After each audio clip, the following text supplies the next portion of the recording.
Hello everyone, welcome to शिक्षक prep. तो friends, BPSC TRE 3.0 से रिलेटेड एक लेटेस्ट अपडेट है आप सभी के लिए।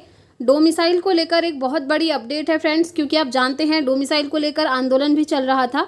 तो फाइनली क्या अपडेट है उसको हम देखेंगे। साथ ही साथ यहाँ पर जो अदर स्टेट वाले हैं फ्रेंड्स, अब उनके लिए खतरा। जी हाँ, क्योंकि जैसे ही डोमिसाइल लागू होगा ना, तो अदर स्टेट वाले सीधे बाहर हो जाएंगे। साथ ही साथ फ्रेंड्स, यहाँ पर नेक्स्ट इन्फॉर्मेशन है रिजल्ट से पहले डॉक्यूमेंट वेरिफिकेशन, और साथ ही साथ वन कैंडिडेट वन रिजल्ट, इन दोनों को लेकर हम डिटेल में बात करेंगे जो भी अपडेट आया है। और देखिए, एक लिस्ट जारी हुई है जहाँ पर काफ़ी सारे कैंडिडेट्स को सीधे बाहर कर दिया गया है। तो चलिए वो लिस्ट भी हम देखते हैं, और साथ ही साथ डोमिसाइल को लेकर जो अपडेट है उसको भी हम डिटेल में समझ लेते हैं। तो देखिए फ्रेंड्स, यहाँ पर डोमिसाइल को लेकर सबसे पहले ये अपडेट है, और साथ ही साथ इसी के बीच में इन्होंने वन कैंडिडेट वन रिजल्ट की भी बात करी है, और रिजल्ट से पहले डॉक्यूमेंट वेरिफिकेशन की भी। तो चलिए डिटेल में समझते हैं। डोमिसाइल नीति को शिक्षक अभ्यर्थी गोलबंद। राज्य के शिक्षक अभ्यर्थी डोमिसाइल नीति लागू करने की मांग को लेकर गोलबंद हैं। अभ्यर्थियों ने आगाह किया है कि टीआरई 3 के रिजल्ट से पहले दस्तावेज सत्यापन और एक अभ्यर्थी का एक रिजल्ट अगर जारी नहीं होता है तो न्यायालय की शरण में हम जाएंगे। ठीक है, इनका कहना है, और ये बिल्कुल सही बात भी है friends. One candidate one result, और साथ ही साथ रिजल्ट से पहले डॉक्यूमेंट वेरिफिकेशन, क्योंकि अगर रिजल्ट से पहले डॉक्यूमेंट वेरिफिकेशन हो जाएगा ना, तो जो डॉक्यूमेंट है जिन स्टूडेंट्स के इनकम्प्लीट हैं या फिर जिनके फर्जी डॉक्यूमेंट हैं, वो सब वहीं से छंट जाएंगे, और ये बहुत अच्छी गुड न्यूज़ होगी आप सभी के लिए। अभी मैं आपको एक लिस्ट दिखाऊंगी फ्रेंड्स, जहाँ से काफ़ी सारे कैंडिडेट को टीआरई 2 से बाहर किया गया है, उनको डॉक्यूमेंट की वजह से ही बाहर किया गया है। अभी हम उसको डिटेल में देखेंगे। अगर उस टाइम पर इन्होंने डॉक्यूमेंट वेरिफिकेशन अच्छे से किया होता और रिजल्ट से पहले अगर डीवी कर दिया होता, तो शायद आज ये चीज़ें नहीं सुनने को मिलती कि डेली हर डिस्ट्रिक्ट से कुछ ना कुछ कैंडिडेट बाहर हो रहे हैं टीआरई 1 में जो सेलेक्ट हुए थे। वो रीज़न वही है कि उस टाइम पर उन्होंने डॉक्यूमेंट अच्छे से चेक नहीं करा और ऐसे ही उनको भर्ती दे दी थी। तो चलिए एक बार देख लेते हैं, डिटेल में देखेंगे अभी उस नोटिस को भी हम। राज्य में वर्ष 2023 से शिक्षकों की बहाली बिहार लोक सेवा आयोग की परीक्षा से हो रही है। टीआरई 1 और टीआरई 2 की बहाली पूरी हो चुकी है, जबकि टीआरई 3 की परीक्षा हो चुकी है एवं अभ्यर्थी रिजल्ट का इंतजार कर रहे हैं। ठीक है, आप जानते हैं अभी सिर्फ आपकी टीआरई 3 में 1 to 5, 6 to 8, 9, 10 की आंसर की आ चुकी है। अभी आपका रिजल्ट आना बाकी है। टीआरई 1 की वैकेंसी आई थी तो डोमिसाइल लागू किया गया था, लेकिन बाद में डोमिसाइल को हटा दिया गया। डोमिसाइल नीति लागू करने की मांग को लेकर गोलबंद अभ्यर्थियों के नेतृत्वकर्ताओं में शामिल छात्र नेता दिलीप कुमार की माने तो डोमिसाइल हटाने से बिहारी शिक्षक अभ्यर्थियों का नुकसान हुआ है। किसी किसी वर्ग एवं विषय में अनारक्षित कोटि में बिहार से अधिक बाहर के अभ्यर्थियों का चयन हुआ है। इसका खुलासा आरटीआई से हुआ है। आगे देखिए, आरटीआई से यह जानकारी प्राप्त हुई कि टीआरई 2 में वर्ग 6 से 8 में हिंदी विषय में अनारक्षित कोटि में कुल 423 पुरुष अभ्यर्थी चयनित हुए थे, जिससे बिहार से बाहर के 359 पुरुष अभ्यर्थी चयनित हुए थे। अनारक्षित कोटि में कुल 952 चयनित महिलाओं में 776 महिलाएं बिहार से बाहर की थीं। अब देखिए, यहाँ पर टीआरई 2 में महिलाओं में टोटल 952 का चयन हुआ था, जिसमें से 776 बाहर की महिलाएं थी। अब आप खुद सोच सकते हैं कि बिहार की कितनी महिलाएं वहाँ पर सेलेक्ट हुई होंगी। अब देखिए, डोमिसाइल अगर लागू होता है तो बिहार के कैंडिडेट्स के लिए अच्छी गुड न्यूज़ होगी।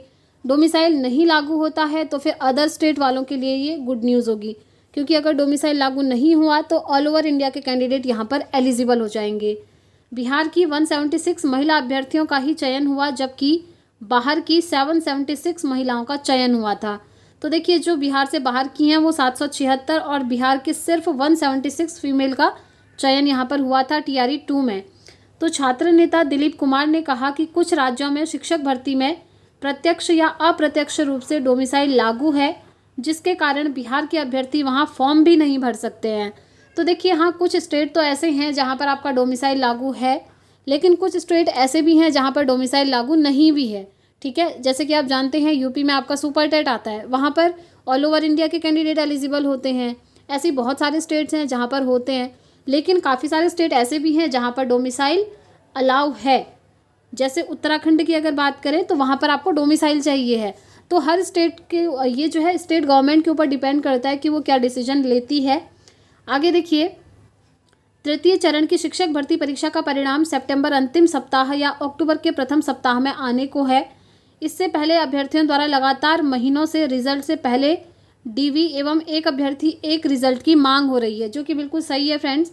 रिजल्ट भले ही थोड़ा सा लेट आए चलेगा, लेकिन एक कैंडिडेट का सिर्फ एक रिजल्ट आना चाहिए और रिजल्ट से पहले डॉक्यूमेंट वेरिफिकेशन हो जाना चाहिए, ताकि डॉक्यूमेंट वेरिफिकेशन में ही काफ़ी सारे कैंडिडेट ऐसे छंट करके बाहर हो जाएंगे जिनके डॉक्यूमेंट या तो फर्जी हो सकते हैं या फिर जिनके डॉक्यूमेंट इनकम्प्लीट होंगे, क्योंकि TRE 1 और TRE 2 में काफ़ी सारे फर्जी अभ्यर्थी भी थे फ्रेंड्स, जिन्होंने अपना डॉक्यूमेंट फर्जी बना लिया था। जैसे कि वो बिहार के रहने वाले नहीं थे, लेकिन उन्होंने डोमिसाइल फर्जी बनाया। बनाने का रीज़न ये था कि अगर आप बिहार के निवासी होते हैं तो आपको आरक्षण मिलता है, तो आरक्षण के लिए उन्होंने डोमिसाइल बनाया और आरक्षण लेते हुए उन्होंने ज्वाइनिंग ले ली, उनका सिलेक्शन हो गया। ठीक है, तो इसीलिए अभी कहा जा रहा है कि DV पहले करवाओ, ताकि अच्छे से करवाओ और जिनके डॉक्यूमेंट सही नहीं है उन्हें बाहर कर दो। साथ ही साथ यहाँ पर एक अभ्यर्थी का एक रिज़ल्ट, इसका मतलब आप समझते ही होंगे, मैंने पहले भी समझाया था। एक कैंडिडेट एक रिज़ल्ट कहने का मतलब है, जैसे काफ़ी सारे कैंडिडेट ऐसे होते हैं जो 1 to 5 में भी एग्ज़ाम दिए होंगे, 6 to 8 में भी दिए होंगे, हो सकता है 9 10th में भी दिए होंगे। अब इनमें से ना इनका अगर तीनों जगह रिजल्ट निकला तो ज्वाइनिंग तो ये कहीं एक ही जगह करेंगे। सपोज़ करिए 9 10th में ज्वाइनिंग कर ली स्टूडेंट ने, उसके बाद जो 6 to 8 और 1 to 5 की सीट हैं वो तो खाली रह गई ना।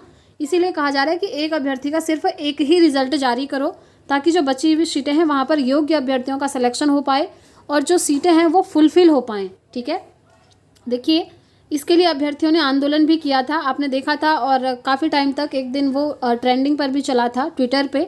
अभ्यर्थियों ने TRE 1 और TRE 2 के अनुभव के आधार पर कहा कि अगर TRE 3 के रिजल्ट से पहले डॉक्यूमेंट सत्यापन और एक अभ्यर्थी एक रिजल्ट जारी नहीं होता है तो न्यायालय की हम शरण में जाएंगे, जो कि बिल्कुल सही चीज़ है।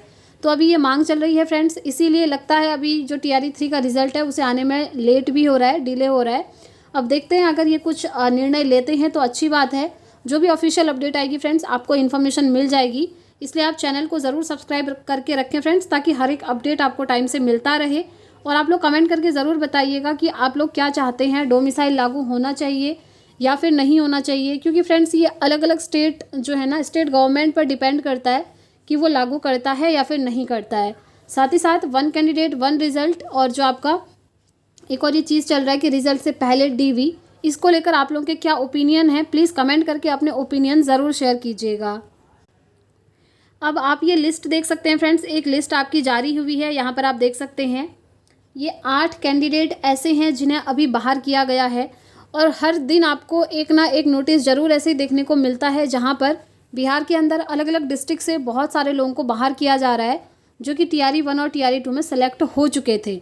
अब सोचिए इतने टाइम से वो सेलेक्ट भी हो गए, सैलरी भी काफ़ी टाइम की आ गई, और सडनली आप उन्हें बाहर कर रहे हैं, तो उन्हें कैसा फील हो रहा होगा, आप खुद सोचिए। इससे बेटर ये था कि जब डॉक्यूमेंट वेरिफिकेशन हुआ था तब इन्होंने डॉक्यूमेंट्स अच्छे से जांच लेने चाहिए थे, क्योंकि ये जो कैंडिडेट हैं इन्हें इसीलिए बाहर किया गया है क्योंकि देखिए CTET में इनके 90 से कम मार्क्स हैं। यहाँ पर क्लियरली लिखा भी हुआ है, यहाँ पर मैं आपको दिखा दूँ, ये देखिए CTET में प्राप्त 60% से कम अंक वाले, यानी कि 60% मतलब होता है 90 मार्क्स। और यहाँ पर ये जितने भी 8 लोग आपको दिख रहे हैं ये अदर स्टेट के हैं। ठीक है, सारे उत्तर प्रदेश के हैं बेसिकली, यहाँ पर ये राज्य लिखा हुआ है स्टेट। तो ये 8 की 8 आई थिंक फीमेल हैं, यस 8 की 8 जो फीमेल हैं ये सभी उत्तर प्रदेश से बिलोंग करती हैं, और इनके CTET में 90 से कम मार्क्स थे, लेकिन इनको सिलेक्शन दे दिया गया। देखिए ये TRE 1 में सेलेक्ट हुई थी, ये भी TRE 1 TRE 1 TRE 1, और ये जो 4 हैं ये TRE 2 में सेलेक्ट हुई थी। अब इनका सिलेक्शन हो कैसे गया? अगर डॉक्यूमेंट वेरिफिकेशन अच्छे से हुआ होता फ्रेंड्स, आप खुद सोचिए, इनका सिलेक्शन होता ही नहीं। ऐसे बहुत सारे कैंडिडेट अब मिल रहे हैं और उनकी नौकरी ऐसे ही जा रही है।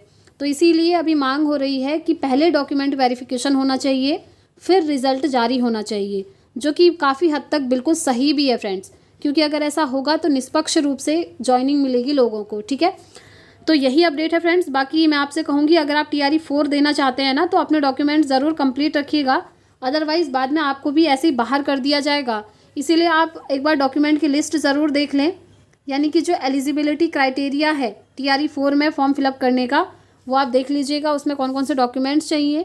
अगर ऐसा है कि कोई डॉक्यूमेंट आपके पास नहीं है, आप एलिजिबल नहीं हैं, तो आप फॉर्म फिलअप मत करिएगा। ठीक है, साथ ही साथ मैंने एक वीडियो बनाया था फ्रेंड्स कि डॉक्यूमेंट वेरिफिकेशन के लिए TRE 3 में कौन कौन से डॉक्यूमेंट्स लगेंगे, वो डॉक्यूमेंट्स की लिस्ट आप लोग देख लीजिएगा। मैंने लिस्ट को टेलीग्राम पर भी शेयर किया था और व्हाट्सएप चैनल पर भी शेयर किया था, आप लोग ज्वाइन होकर देख सकते हैं। वो डॉक्यूमेंट अगर आपके नहीं बने हैं ना तो डीवी में आपको बाहर कर दिया जाएगा, ठीक है। इसीलिए आप लोग अपने डॉक्यूमेंट्स को टाइम से प्रिपेयर करके रख लीजिएगा। बाकी अगर आप लोगों का कोई भी डाउट होगा डॉक्यूमेंट से रिलेटेड या किसी भी चीज़ से रिलेटेड तो आप कमेंट बॉक्स में मुझसे पूछ सकते हैं। तो आज के लिए इतनी ही अपडेट थी फ्रेंड्स। बाकी जो भी ऑफिशियल अपडेट आएगी आपको बता दिया जाएगा। चैनल को ज़रूर सब्सक्राइब करके रखें। मिलते हैं नेक्स्ट वीडियो में इवनिंग में अपनी सीटेट की क्लास के साथ। Thanks for watching.